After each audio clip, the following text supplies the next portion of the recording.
Philippe Laffitte, Vie d'Andy chez Serpent à Plume, et à mon avis, c'est un des livres les plus originaux de l'année, parce qu'on lit toujours la même histoire, et là, vous allez découvrir qui Andy Warhol. Et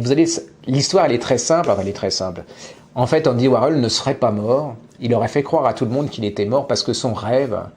c'était une femme. Et donc, vous allez retrouver Andy Warhol dans un hôpital, où il va se faire opérer, alors du haut jusqu'en bas, et il va devenir une femme avec un autre nom, et il va parcourir absolument toute l'Europe à la recherche de la peinture qu'il aime, parce qu'il est persuadé en plus de ne pas avoir été un grand peintre, donc c'est un peu comme tous ces gens qui ont beaucoup de talent, doutent, c'est ceux généralement qu'on n'a pas qui doutent pas, et vous allez avoir cette balade à travers toute l'Europe. Alors c'est drôle, mais le problème c'est qu'il est poursuivi, parce que Andy Warhol était poursuivi par une femme qui voulait le tuer absolument, qui a fait plusieurs tentatives d'assassinat contre lui, et elle est persuadée qu'il n'est pas mort non plus, mais elle ne sait pas qu'il est devenu une femme, et hasard,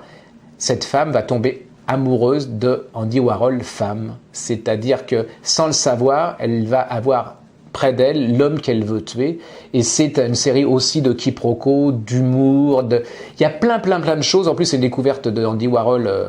de son œuvre à travers ce roman, c'est une redécouverte de la culture occidentale, c'est vraiment hyper bien fait, ça s'appelle Les Vies d'Andy chez Serpent à Plume, allez-y si vous voulez lire une chose un peu différente.